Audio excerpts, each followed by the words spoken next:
Vous vous tenez devant la porte des promesses de Dieu, vous vous demandez quand il va enfin vous débloquer vos bénédictions? Vous avez prié, mais la réponse semble retardée ou même refusée. Dieu est un Père fidèle qui désire vous bénir au-delà de toute mesure, mais il doit d'abord vous préparer au poids de sa gloire. Avant que la bénédiction ne vienne, vous devez passer 3 tests. Ceux-ci vous transformeront en un vase digne de ses promesses. Alors, quels sont ces tests? Avant de continuer, veuillez vous abonner à cette chaîne et activer la cloche de notification. Dieu veut dévoiler 3 tests importants qu'il vous fera passer avant de vous bénir. Il veut également que vous sachiez comment vous pouvez passer ces tests, alors regardez cette vidéo jusqu'à la fin. Les épreuves et les tests sont nécessaires pour chaque enfant croyant de Dieu qui désire la croissance et le changement spirituel. Bien que beaucoup de gens n'aiment pas cela, Dieu ne l'effacera pas. Le voyage vers le ciel n'est pas une route facile ou un lit de roses. D'une manière ou d'une autre, des épreuves de différentes sortes surviendront. Mais la bonne nouvelle est qu'elles sont pour une bonne cause. Le psalmiste a dit, « Car toi, ô Dieu, tu nous as mis à l'épreuve, tu nous as affinés comme l'argent. Tu nous as fait mettre en prison, tu as mis des fardeaux sur nos dos, tu as fait monter des gens sur nos têtes, nous avons traversé le feu et l'eau, mais tu nous as conduits dans l'abondance. » Ainsi, bien-aimés, Dieu vous permet souvent de traverser des difficultés et des obstacles pour obtenir quelque chose de bon de vous. Cela peut parfois sembler difficile, mais c'est une phase préparatoire aux bénédictions qui vous attendent. Tout comme l'or doit passer par le feu pour avoir de la valeur, vous devez également passer par ces tests pour vous préparer aux bonnes choses que Dieu vous réserve. Alors, quels sont ces 3 tests importants? Numéro 1, le test de la foi. Il s'agit d'un processus important par lequel Dieu vous fait passer pour vous préparer à ses bénédictions. C'est un voyage qui étire votre confiance en lui, vous apprenant à compter uniquement sur ses promesses et sa provision. Lorsque Dieu vous met à l'épreuve de la foi, il n'essaie pas de vous faire trébucher ou de vous faire échouer, il veut connaître votre niveau de confiance en lui. C'est l'une des façons dont il vous prépare aux bénédictions qu'il a en réserve. Dans ce test, Dieu vous débarrasse de votre dépendance aux choses terrestres comme l'argent, le statut ou l'approbation humaine. Son but n'est pas de vous rendre les choses difficiles, mais plutôt de vous apprendre à compter sur lui. C'est un voyage qui met à l'épreuve votre confiance. Il vous met au défi de croire en Dieu, même lorsque vos yeux ne voient que ténèbres et incertitudes. Mais lorsque vous lui faites confiance, il révèle sa puissance d'une manière qui vous laissera en admiration devant sa grandeur. C'est ce qui est arrivé aux Israélites dans le désert. Dieu leur a accordé la liberté de la captivité en Égypte pour les conduire à la terre promise. Mais l'un des problèmes majeurs de ces gens était le doute. Après tous les miracles que Dieu a accomplis en Égypte pour leur liberté, ils doutaient encore dans leur cœur. Imaginez quand ils ont rencontré la mer Rouge après avoir quitté l'Égypte. Au lieu de se tourner vers Dieu pour obtenir de l'aide, ils ont commencé à se plaindre. Au lieu d'avoir foi en sa souveraineté, ils ont douté de sa capacité. Ils ont soudainement préféré que Dieu les ait laissés mourir en Égypte. Quelle ingratitude! Dieu a dû leur enseigner certaines leçons et les élaguer de certains comportements. Chaque fois qu'ils échouaient au test, ils devaient le repasser, ce qui rendait leur voyage long et ardu. Dieu a veillé à les faire traverser des situations difficiles et audacieuses pour leur apprendre à avoir la foi et à dépendre de lui. Ils ont fait face à la faim, à la soif et à la fatigue, entre autres choses. Pourtant, à chaque étape, Dieu est intervenu. Bien qu'ils aient lutté longtemps avec la foi en Dieu, ils ont fini par y parvenir. Ils ont commencé à voir Dieu comme leur refuge, leur pourvoyeur et leur soutien. À ce stade, Dieu les a emmenés dans le pays où coule le lait et le miel. De la même manière, Dieu peut vous mettre dans des situations où vous avez l'impression d'être dans un désert sans aucun moyen de subsistance visible. Mais il veut que vous lui fassiez confiance, que vous comptiez sur ses promesses et que vous croyiez qu'il pourvoira à vos besoins. Rappelez-vous, Hébreux 11h6 dit, « Or sans la foi, il est impossible de lui être agréable. » Car il faut que celui qui s'approche de Dieu croie qu'il existe et qu'il récompense ceux qui le cherchent. Dieu ne teste pas votre foi pour vous faire trébucher ou tomber. Il la teste pour la renforcer et pour construire votre dépendance totale envers lui. Cela vous aidera à grandir en maturité spirituelle.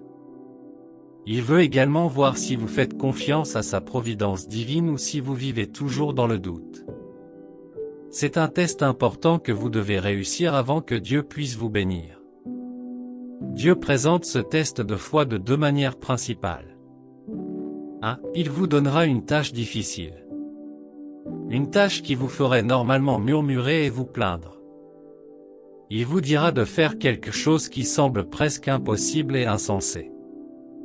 Vous souvenez-vous quand il a appelé Noé pour construire l'arche alors qu'il n'y avait aucun signe de pluie?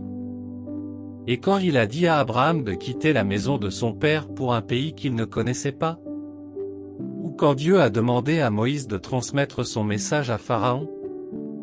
Le même Moïse qui avait tué un Égyptien et s'était enfui. Cela semblait être une mission impossible. Comment Moïse était-il censé faire face à Pharaon avec son discours inéloque? Cela ne ferait-il pas de lui un objet de moquerie? Et si Pharaon se mettait en colère et décidait de le tuer? Toutes ces questions ont envahi l'esprit de Moïse, mais il devait avoir la foi et partir. Dieu ne vous demandera peut-être pas de construire une arche ou de quitter la maison de votre père pour un pays étranger, mais il vous demandera d'accomplir une tâche ou d'atteindre un rêve que même vous pourriez penser impossible. 2. Il provoquera un changement majeur dans votre vie. Il peut s'agir d'une perte d'emploi, d'un diagnostic médical grave ou d'une crise relationnelle. Il peut même s'agir d'une urgence financière ou de la perte d'un être cher comme ce fut le cas pour l'homme appelé Job dans la Bible. Dans de tels moments, votre réponse révèle votre confiance en la souveraineté de Dieu. Vous pourriez être tenté de paniquer, de perdre la foi ou de blâmer Dieu pour le malheur. Mais si vous choisissez de faire confiance à ses promesses de faire concourir toutes choses à votre bien, vous démontrez votre foi en lui. Cela montre que votre foi ne dépend pas de vos circonstances mais de Dieu. Cette foi vous soutiendra dans les moments difficiles et renforcera votre relation avec Dieu, comme ce fut le cas pour Abraham. Bien-aimés, la foi ne consiste pas à croire ce que vous pouvez voir, il s'agit de croire même si vous ne l'avez pas vu. Et il ne s'agit pas d'obtenir ce que vous voulez, il s'agit d'obtenir ce que Dieu veut pour vous. Toute votre vie de croyant est le produit de la foi, car vous croyez en un être immortel que vous n'avez pas vu. N'oubliez pas qu'en tant qu'enfant de Dieu, vous devez vivre par la foi et non par la vue. Ainsi, lorsque vous traversez l'épreuve de la foi, rappelez-vous que Dieu est avec vous. S'il a permis que quelque chose que vous ne pouvez pas expliquer vous arrive, il y a une raison à cela. N'oubliez pas que ces voies sont différentes des vôtres, mais elles sont toutes pour votre bien. Il vous soutiendra et, de l'autre côté de l'épreuve, il vous bénira au-delà de toute mesure. Une chose que vous devez savoir est que la foi signifie affronter l'avenir sans savoir ce qu'il réserve. C'est s'attendre à un miracle sans savoir comment il se produira parce que vous avez un Dieu qui peut tout faire. C'est le premier test que vous devez passer avant que Dieu puisse vous bénir. Numéro 2, le test de l'obéissance. Lorsque Dieu vous demande de faire un pas d'obéissance, c'est souvent un tournant dans votre voyage avec lui. C'est un moment de vérité qui révèle votre volonté de faire confiance à ses plans, même lorsqu'ils n'ont pas de sens. Ce voyage exige de l'humilité et la volonté de laisser tomber votre compréhension. C'est un processus crucial par lequel Dieu vous fait passer pour vous préparer à ses bénédictions. C'est un voyage qui teste votre volonté d'aller quand Dieu le dit et de vous arrêter quand il vous le demande. Tout cela peut être difficile ou illogique, mais vous devez obéir.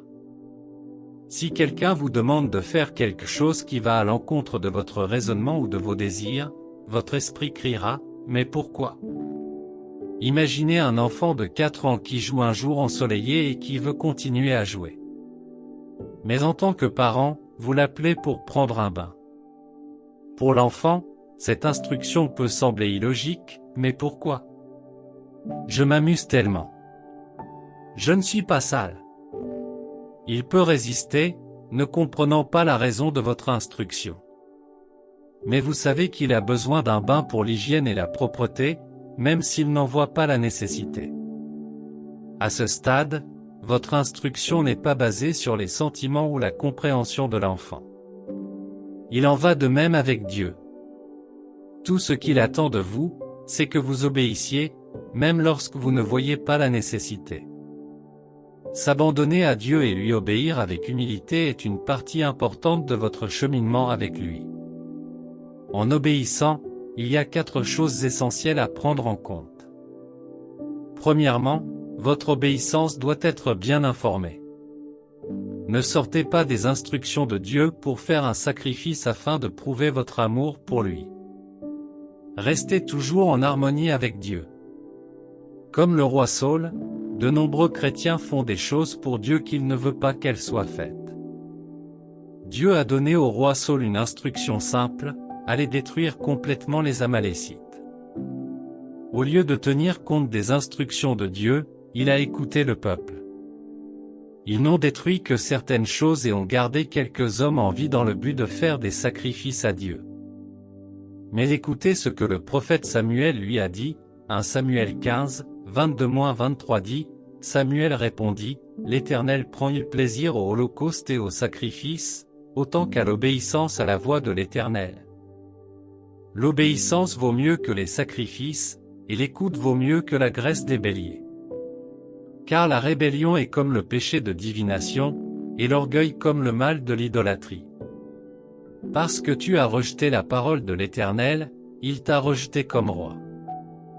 La vérité est que Dieu ne promet pas de bénir tout acte qui ne correspond pas à ses instructions. Quelle que soit l'excuse que vous donnez, les instructions de Dieu restent inchangées. Deuxièmement, votre obéissance doit être intentionnelle. Vous devez être disposé et humble.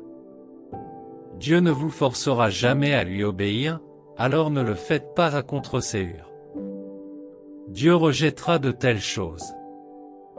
Lorsque le prophète Élie est venu voir la veuve de Sarepta, elle lui a expliqué sa situation.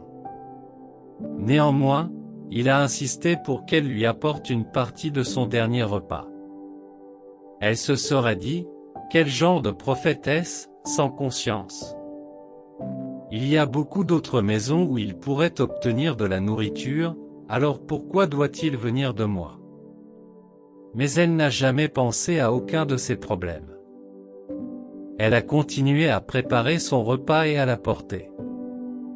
En fin de compte, son obéissance intentionnelle lui a ouvert les portes du ciel. Si elle refusait de servir le prophète Élie, personne ne l'aurait interrogé. Mais elle l'a fait quand même. C'est ainsi que Dieu agit. La veuve avait besoin d'aide, pas du prophète, mais elle devait d'abord obéir. Troisièmement, votre obéissance doit être immédiate, sans hésitation. Lorsque Dieu dit, « Va, levez-vous immédiatement ».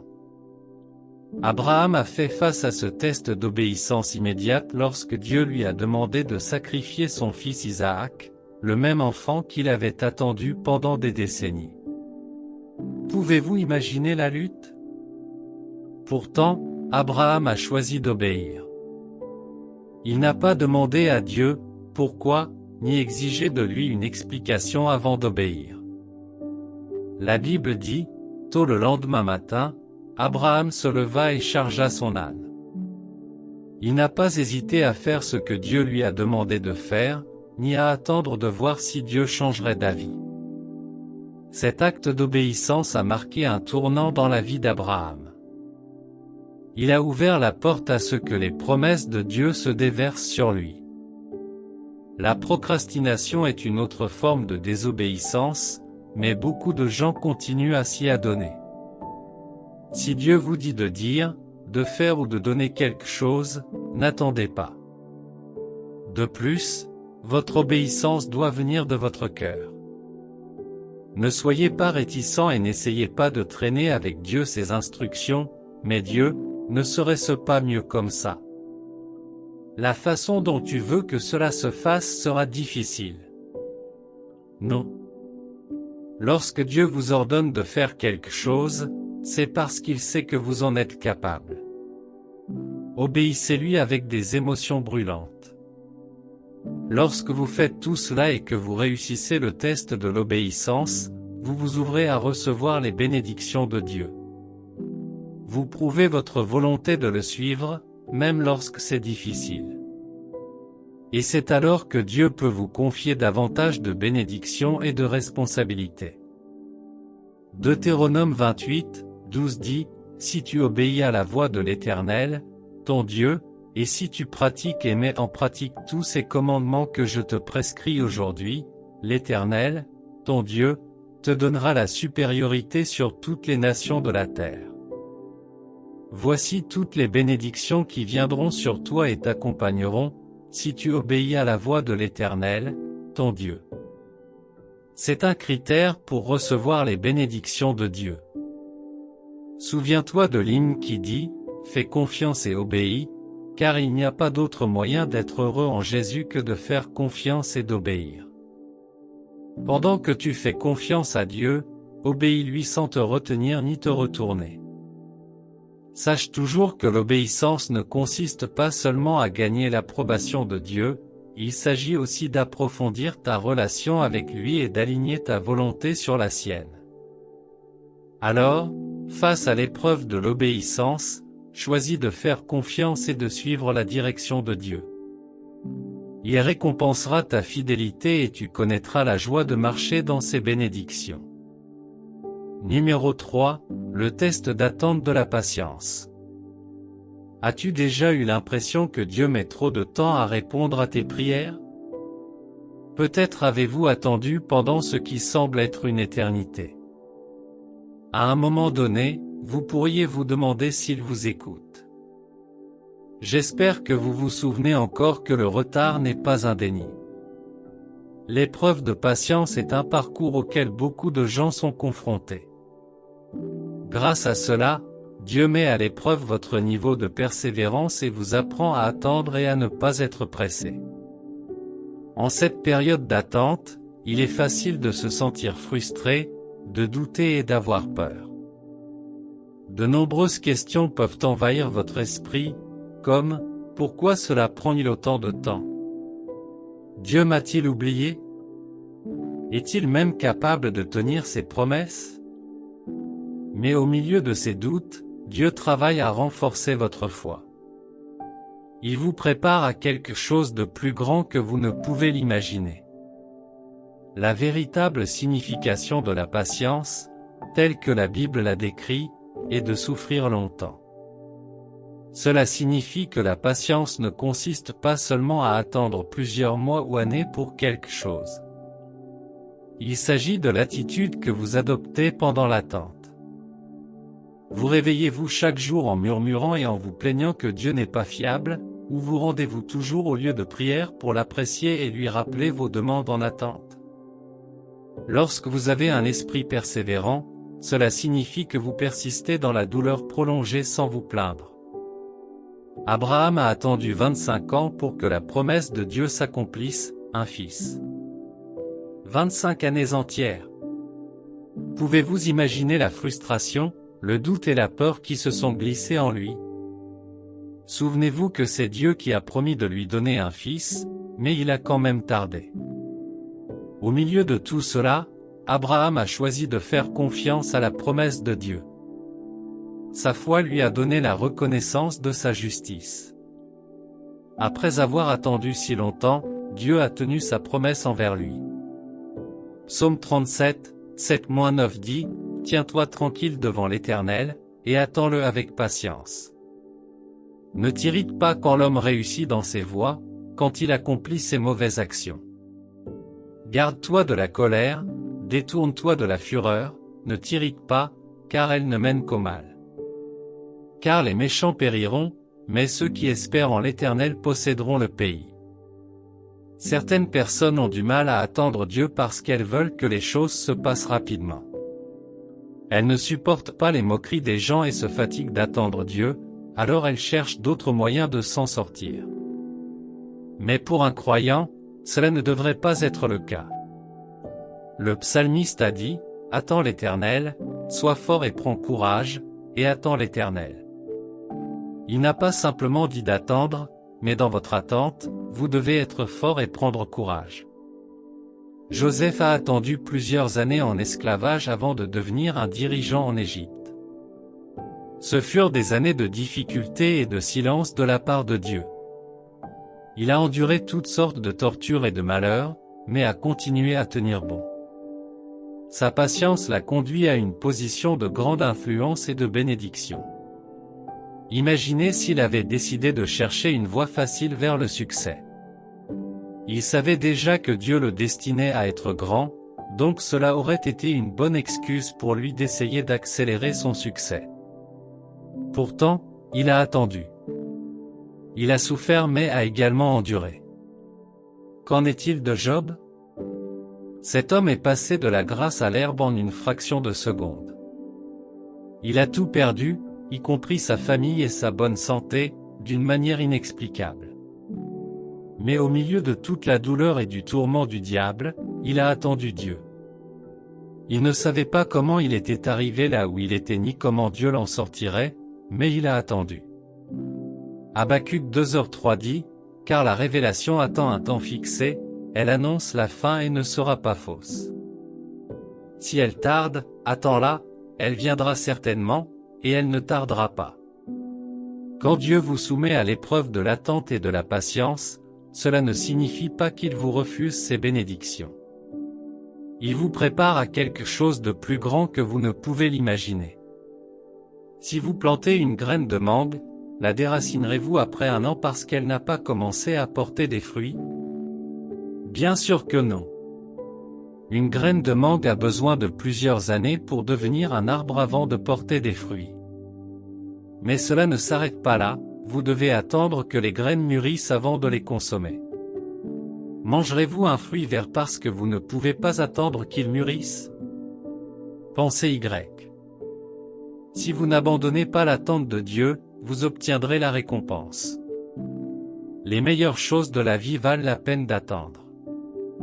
Alors, n'abandonnez pas, continuez à attendre, continuez à faire confiance et continuez à croire. Votre bénédiction est en route. Chers croyants, voici 3 tests auxquels vous ne pouvez pas échapper sur votre chemin vers une percée. Avant que Dieu ne puisse vous bénir, vous devez les réussir. Ils sont comme les tests et les examens auxquels un étudiant se soumet pour se qualifier pour le niveau suivant. Donc, dès que vous remarquez que ces choses se produisent dans votre vie, sachez que Dieu veut vous bénir. Maintenant, la question est, qu'est-ce que Dieu attend de vous lorsque vous êtes confronté à ces tests? Ce ne sont pas de simples tests, ils sont enracinés spirituellement et nécessitent que vous soyez délibéré et prudent. Voici donc ce que vous pouvez faire pour vous assurer de réussir ces tests. Numéro 1, restez connecté à Dieu par la prière.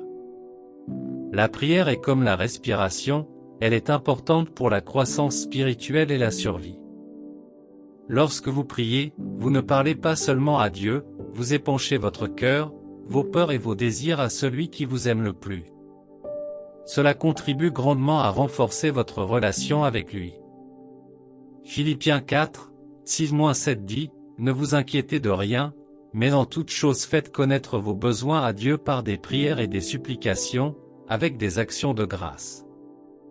Et la paix de Dieu, qui surpasse toute intelligence, gardera vos cœurs et vos pensées en Jésus-Christ. » Dieu n'est pas comme un maître qui n'est pas accessible, il est un père et un ami, et il garde la porte ouverte pour que vous puissiez vous présenter devant lui à tout moment et n'importe quel jour.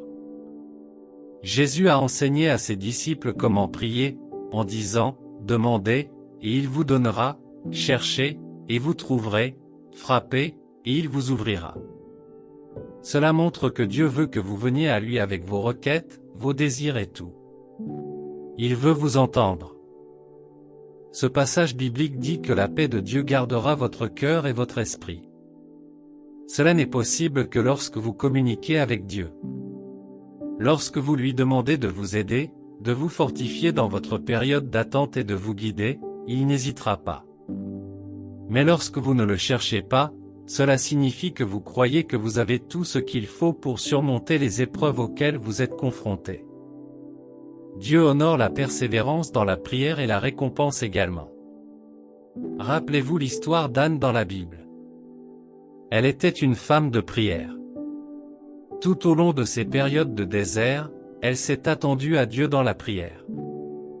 Lorsque vous restez connecté à Dieu par la prière, vous ressentirez sa paix et son réconfort. Vous ressentirez sa présence dans votre vie et saurez qu'il fait tout pour votre bien. Dieu peut faire tout ce qu'il dit qu'il fera. Ses promesses sont « oui » et « amen ». Il sait ce que vous traversez et attend que vous priez. Numéro 2, évitez le péché et recherchez la croissance spirituelle. En attendant les bénédictions de Dieu, il s'attend également à ce que vous vous détourniez du péché et que vous recherchiez la croissance spirituelle. Cela signifie que vous vous détournez de tout ce qui pourrait entraver votre relation avec lui. En faisant cela, recherchez une connexion plus profonde avec lui. Considérez cela comme un jardin. Vous devez enlever les mauvaises herbes qui représentent le péché. Cela fera de la place pour que les belles fleurs de la croissance spirituelle s'épanouissent. Lorsque vous fuyez le péché et recherchez la croissance spirituelle, vous créez un espace pour que Dieu puisse travailler dans votre vie. Joseph a fui la tentation de la femme de Potiphar, choisissant d'obéir à Dieu plutôt que de céder au péché. La Bible dit qu'il a laissé son vêtement dans ses mains et s'est enfui. C'est ce que signifie fuir. La Bible ne dit pas de s'éloigner ou de ramper, elle dit de fuir. Daniel et les 3 garçons hébreux se sont abstenus du péché et ne se sont pas souciés des conséquences. Leur objectif était de plaire à Dieu et à lui seul. Soyez intentionnels quant à la compagnie que vous fréquentez, aux médias que vous consommez et aux pensées que vous entretenez. Tout cela aura un impact considérable sur vous. Choisissez d'étudier et d'obéir à la parole de Dieu, même lorsque c'est difficile. Vous êtes plus susceptible de faire de même lorsque vous êtes entouré de choses et de personnes qui glorifient Dieu. Cela créera un environnement propice dans votre vie pour le Saint-Esprit. En retour, vous grandirez et mûrirez spirituellement. N'oubliez pas que la croissance spirituelle est un voyage qui dure toute la vie et qu'il est normal de le faire étape par étape. Mais n'arrêtez pas d'avancer. Continuez à chercher Dieu, fuyez le péché et continuez à grandir dans votre foi. Chers enfants de Dieu, Jacques 1h12 dit, « Heureux l'homme qui supporte avec persévérance, car après avoir été mis à l'épreuve, il recevra la couronne de vie que le Seigneur a promise à ceux qui l'aiment. » Êtes-vous prêt à endurer ou voulez-vous abandonner avant même de commencer? Les athlètes de classe mondiale, lorsqu'ils s'entraînent pour les Jeux Olympiques, passent des heures à s'entraîner. Ils surmontent la douleur et l'inconfort en se préparant aux plus grandes compétitions. Ils peuvent parfois avoir l'impression d'échouer, cependant, l'entraîneur sait que l'entraînement renforce leur force et leur endurance. Dans cette course chrétienne, Dieu est l'entraîneur.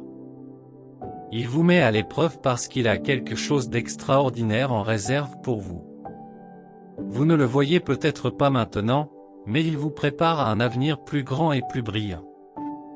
Tenez bon et vous recevrez les récompenses en temps voulu si vous ne vous évanouissez pas. Prions. Roi éternel de gloire, l'auteur de ma vie, merci d'être mon Père et mon ami. Merci pour ton amour inconditionnel et ta grâce dans ma vie. Je te remercie pour les bénédictions et les opportunités que tu me donnes chaque jour. Je suis reconnaissant pour ta fidélité et tes conseils, même lorsque je m'écarte de ton chemin. Je t'adore maintenant et pour toujours parce que tu es Dieu. Je me repens de mes péchés, Seigneur. Je suis désolé pour les fois où j'ai désobéi à tes commandements et ignoré ta voix. Je suis désolé pour les fois où j'ai placé mes désirs au-dessus de ta volonté. Pardonne-moi, Seigneur, et purifie-moi de toute injustice. Merci pour ta miséricorde et ton pardon. Merci pour le don du salut par Jésus-Christ. Dieu juste, je sais que les épreuves font partie intégrante de la vie chrétienne. Ces défis aident ma foi à se renforcer. Bien que je ne puisse pas les éviter, avec ton aide, je peux y faire face. S'il te plaît, aide-moi à reconnaître quand tu me testes. Quand les choses semblent trop difficiles à gérer, rappelle-moi que tu es toujours à mes côtés. Donne-moi la force de continuer et de ne pas abandonner. Aide-moi à te faire confiance et à compter sur ta grâce pour m'en sortir. Aide-moi à t'abandonner ma volonté et à suivre tes commandements, même lorsqu'ils n'ont pas de sens.